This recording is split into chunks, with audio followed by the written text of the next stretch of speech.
تبارك الذي بيده الملك وهو على كل شيء قدير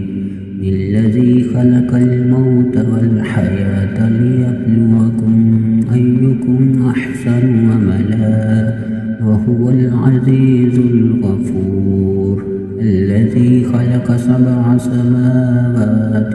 طباقا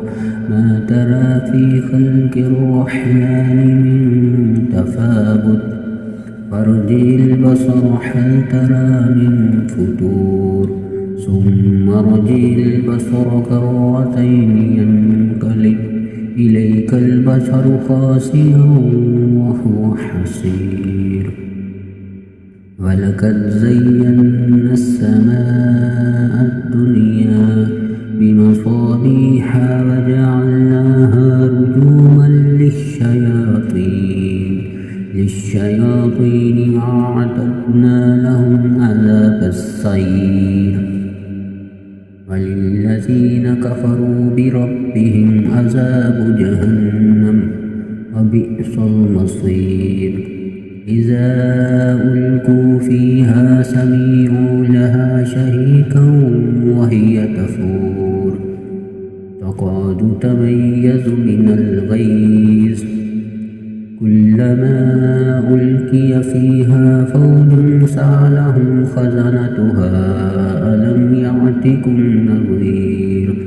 قالوا بلى قد جاءنا نذير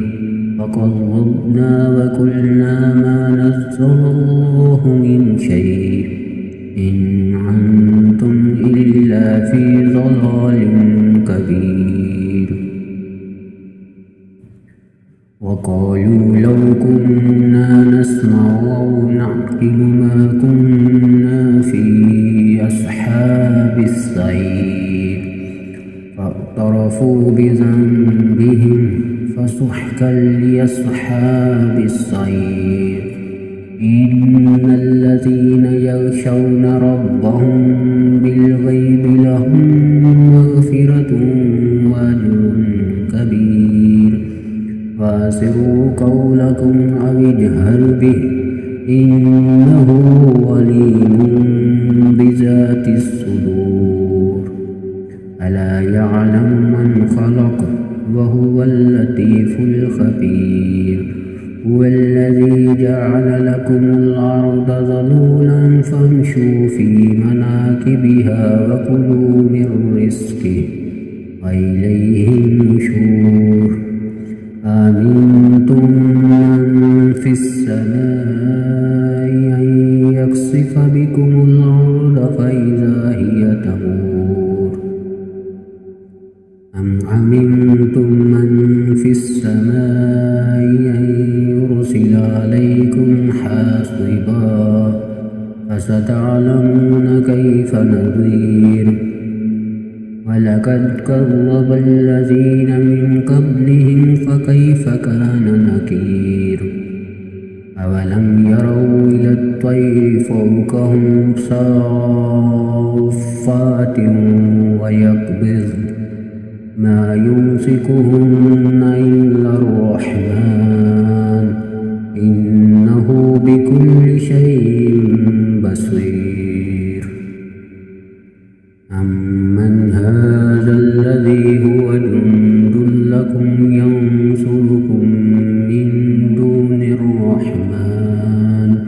إن الكافرون إلا في غرور أمن هذا الذي يرزقكم إن أمسك رزقه بل لجوا في عتو ونفور أفمن يمشي مكبا على وجهه أهدى عمن يمشي سويا على صراط مستقيم قل هو الذي أنشأكم وجعل لكم السمع والأبصار والأفئدة قليلا ما تشكرون قل هو الذي ذرأكم في الأرض وإليه تحشرون ويقولون متى هذا الوعد إن كنتم صادقين قل إنما العلم عند الله وإنما أنا نذير مبين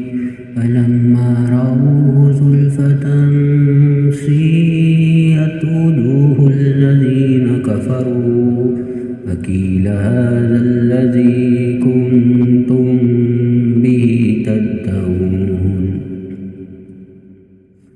قل أرأيتم إن أهلكني الله ومن معي أو رحمنا فمن يجير الكافرين من عذاب عليم قل هو الرحمن آمنا به وعليه توكلنا فستعلمون من هو في ضلال مبين قل أرأيتم إن أصبح ماؤكم غورا فمن